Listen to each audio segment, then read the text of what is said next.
Hello, everyone. My guest today is David Keil. He's the Chief Executive Officer of QASymphony and serves on the board of directors. Before joining the company in June of 2014, he was CEO of Digistrive, an e-commerce software company that was acquired by Deem in 2014. Previously, Mr. Keil was the Chief Executive Officer of Integrated Broadband Services, a software services company owned by private equity firm Pamlico Capital today, serving the cable broadband industry. During Mr. Keil's 4-year tenure at IBBS, the company doubled in size to nearly $40 million in revenue. David, are you ready to take us to the top?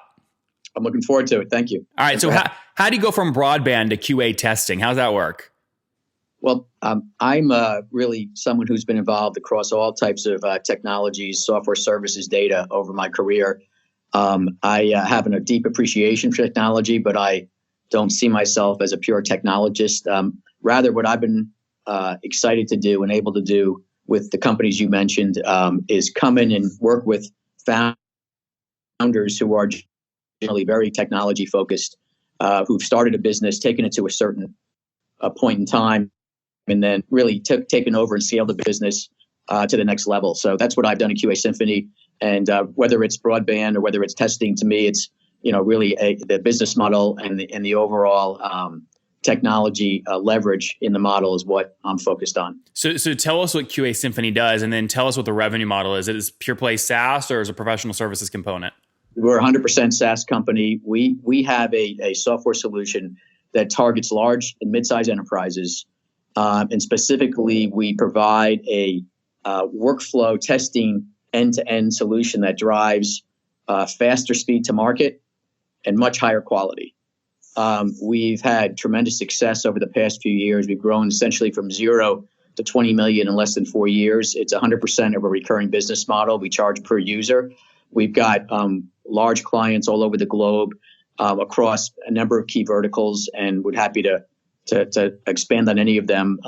But really what's been most exciting is the area that we're focused on in terms of providing more productivity enhancement and quality enhancement to software developers and testers is really part of a broad theme that we're seeing today. I mean, really, as you, I'm sure, heard, companies all over the world are putting more emphasis and more strategic focus on their software initiatives, whether they're a software company or whether they're a manufacturing company or financial services. Software is becoming increasingly important. And so the ability for them to drive improved speed and quality is of prime importance. So David, just to be clear, you mentioned the $20 million number. Is that your run rate today, or that's what you did trailing 12 months? That's our run rate today. That's your run rate. So you're doing about 1.6 million today, Monday, April 16th, about per month. Approximately. Okay, great. Break down some of the components. So paint a clearer picture of the kinds of customers you're working with. On average, what's the customer paying you per month? Yeah, it's a wide range. We charge per user, and very often we'll get involved with companies at the departmental level or divisional level that may only have 20 or 30 users to start with. Our software list price is approximately $1,000 per user per year. Okay. So we have many clients who are in that 20 to 30,000 starting point range per year. At the same time, we work with large enterprises that are paying us, 200, 300, 400,000 a year. So there's a very wide range. The average is about 50,000 a year. Okay, great. And how many customers are you working with today? Not users, but just logos. Yeah, we have 570 customers today. With thousands and thousands of users. And that's up from what since when you joined in 2014? So our customer base since 2014 has gone up 3x. So we had about close to 200 customers at that time. We've increased our customer base by 3. We've increased our revenue run rate, much more than that, because we've moved up to selling very small deals with smaller companies to selling much larger deals with much more global 5,000 organizations. What were you doing run rate wise in 2014? Gosh, we were doing less than 500,000 a year. Oh, wow. Oh, wow. Okay. And then go back 13, or go back about a year from today. So today you're doing 20. What were you doing 13 months ago? 12? We've doubled a year in the past year. Oh, wow. Okay, good. So about 10 million December 2016 run rate. Now you're north of that. Yeah, approximately. Okay, and as you may have seen, we were in the Forbes 1000 designated as the number 8 fastest growing software company in 2017. So that, gives you a little sense of more sense of the type of growth we've been able to experience over the past bit. And walk me through some other kind of caveats here before we talk about how you've driven this growth. So have you done this all bootstrapped, or have you raised capital? No, we've certainly raised outside capital. The thing I would highlight as a starting point, however, is our founders came from a services company and have a significant services business based in Saigon, Vietnam. So they had the idea to build out the next generation agile testing platform back in 2011 and started the business by taking 30 of their developers from this services business called KMS and starting QASymphony in a separate building. Over the next 2.5 years, they funded the business, which was largely an intense R&D effort. When it started to really see product market fit in early 2014 and appreciate some bigger clients, that's when I jumped in to help take the company to the next level. So in addition to that early funding from KMS, we've done 3 rounds of financing. These are all public. We did a Series A round with primarily angels back in 2015. We did a Series B led by 2 local venture firms here in Atlanta. How much were all these for, by the way? Yeah, the first round was a $2.5 million raise in 2015. We raised $5 million in our Series B in early 2016. And then we did a much bigger raise in early 2017 with Insight Ventures, where we raised $40 million. Got it. So you've raised about $47.5 million, something like that. That's correct. So when you joined the company, did you come in as an EIR inside one of these VC firms that led the Series A? No, great question. I was introduced to the company actually through a recruiter in town, and the timing was really, fortunate for all of us. I was with another business that was in the process of being sold, so I knew that there would be an endpoint. Which based one? On the transaction. So Digistrive was an e-commerce company, and we were in the middle of selling that to a private company in San Francisco called Deem, and so with that completion. Planned for the middle of 2014, I was beginning to look at other opportunities and was introduced to Vu Lam and Josh Lieberman, the founders, in the spring of 14. And there was really good alignment. And so it was a very logical place for me to jump into because where the company was strong on the technology side complemented the strengths that I brought in terms of sales, marketing, and overall finance. And so, it was a terrific fit. Now, you said back in 2014 when you joined, you're doing about $500,000 in ARR and you had about 200 customers. Now, you've only maybe doubled or a little more than doubled the customer base, but you've well more than 10x the revenue.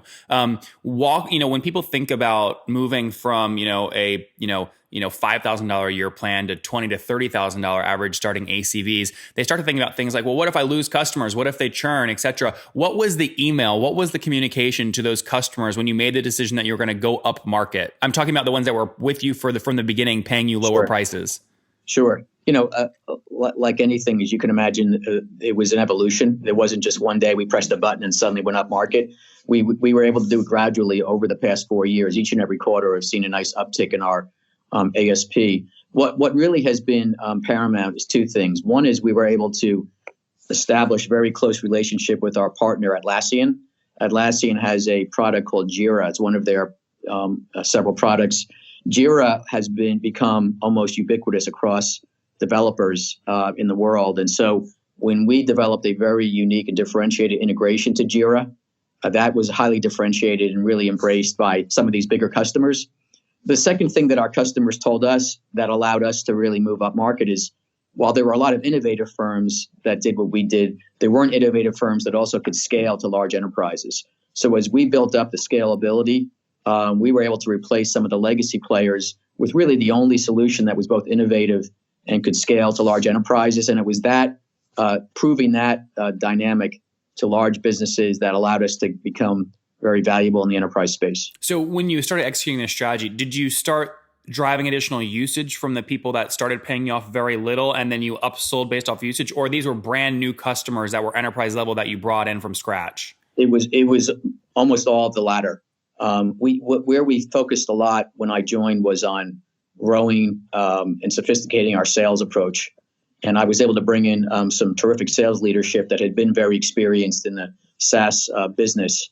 And so we really knew we were behind in that area. Our company had been very technology focused, had this terrific product, but had been very, very early in its phase of growing its sales and marketing. So we put a big emphasis on that. We built out a sophisticated process. We invested in some terrific leaders and account executives. And we started to get some early wins with companies like Nordstrom and companies like Barclays and companies in the e-commerce space like Amazon. And so the financial services, the e-commerce, and the technology verticals became very natural verticals for us, where we've been able to add, numerous other big clients over the past few years. And David, is it true to say that the number one way you've added these enterprise clients is through this Jira integration? They find you that way. You then onboard them with your new AEs. That is part of, I think, the overall value prop that many customers tell us is the most important, which is our ability to integrate to their key assets across their software development lifecycle ecosystem. But the leads aren't coming from Atlassian, then? You're not like in an Atlassian app store somewhere. Not at all. The leads all come to us through a very intensive inbound marketing approach, where we're getting nearly 80% of our business through inbound leads. But what is been very clear to us is that integration to Jira and other parts of the ecosystem is a key differentiator that we hear about. I see. Okay, tell me right now, what's the team size today? So we've got overall about 130 employees. We've got 40 in Vietnam. We've got about 85 here in Atlanta, and we've got a small but growing team in London of sales executives focused in the Europe market. And how many of the 130 are sales or AEs or onboarding folks? Approximately 40. Okay, so a healthy amount. Yeah, very healthy amount. And then when you take into account, all the people working on all your inbound marketing efforts, since that's where 80% of your leads come from, and you also take into account your SDRs, the commissions for AEs, things like that, and additionally, any of your direct paid spend. I mean, what is your fully weighted CAC? That's something that I'm not at liberty to go into detail on, but I will tell you that our CAC metrics are in the top quartile of other SaaS companies that we see. And, we've been able to get significant leverage in the business, and we'll be cash flow positive later this year. So the profitability and the business model that we've been able to mature has been a very strong one. Let me ask this differently in a way that you might feel more comfortable talking about. How quickly do you like to get your money back on a new customer? Is it 6-month payback, 12-month, 24-month? As you know, in the SaaS business, if a company growing fast can get a payback within a year, over 12 months, that's looked at as kind of a best practice. And so that's a target that we're very focused on. When do you think you'll hit that? I think that we'll hit that very soon. Okay, this year. So is it fair to say you're maybe between 12 and maybe 18 months right now? You're trying to work it down to 12? I think that's not a bad guess. Okay, got it. What in the beginning when you joined, was the payback period significantly less than that because you didn't have the sales infrastructure, you didn't have as much cost associated with each sale, and the sales points were much lower? When I joined, candidly, the metrics were not even comparable. We were growing a team. We had very, tiny focus on small customers, and so it'd really be tough to compare. But the metrics overall, as we've invested in the business, have become more favorable over the past 3 years each year. Yeah. I mean, look, it's fair to say if you're working to a 12-month payback period, right, and your annual, average first year ACV is, call it 20 to 30, what you're telling me as a CEO, you're totally comfortable paying that first year ACV on acquisition because you know what your retention looks like. Yeah. I mean, as you alluded to, the SaaS metrics that you see out there are ones that we've targeted and have been able to perform at or above best practices in our general SaaS vertical. Well, the big number, and this, is churn. Tell me about your churn and how you think about it. Yeah. One of the other differentiators that we hear continually from our customers is our very strong customer retention team. And that's an area that we put a lot of focus on. As a result, when you look at the overall number of revenue that we receive from our current base in a given year, the overall revenue is about 115%, which is, again, in the top quartile, if not top decile, of companies at our stage. Now, is that gross or net? That's gross. And so the net, we would generally see about 85 to 90% retention in a given year. And then we would add 25 to 30% of additional revenue from that current customer to get to that 115 metric I spoke about. Yeah. So just to be clear, on an annual basis, and we're talking about revenue churn, not logo churn, you'll churn, call it 20 or 15%, but you're adding 25, 30%. So net expansion is around 15. Is that accurate? We'll churn 10 to 15% to get to the 85 to 90% retention that I mentioned. Oh, I see. Okay. Yeah. So in that range, that's correct. Got it. Okay, good. And what is driving most of the expansion revenue? Is it just more users, more product features, more usage? What's been incredible is, and I've written blogs about this, our primary competitor was HP Quality Center, HP's software business combined with a public company in England called Micro Focus. And when they did that, they really took on a strategy of significant cost reduction. And that has played extremely well with us. We're hearing each and every week from large organizations and big partners that they are not satisfied with Micro Focus. They don't have confidence that they can grow with them in the future. And their only choice for companies that are really looking to scale is QASymphony. So that's been the catalyst for us that we've taken advantage of and will continue to focus on here in the near term. Rainforest, QA, Sauce Labs. How do you think about these guys? Those are great companies in the ecosystem, and they're very complementary to what we do. If they all do different things in a very, very large market, it's about a $40 billion market. We're targeting a slice of that today in the $3 to $4 billion range, but it's a huge market and plenty of room for folks like Sauce and others to do well in. David, last economics question before we wrap up with the famous five. Lifetime value is always a back of the napkin kind of number, but what do you assume these customers are worth to you at a minimum over their lifetime? Well, as we said, our average customer today, our new average customer is about 50,000, but our historical average, really, if you look at the entire life cycle, is closer to 30,000. And since we're able to keep these customers on average for 6+ years, you can do the math. It's well north of 150,000. Yep. Okay, good. All right, let's wrap up here with the famous five. Number one, what's your favorite business book, David?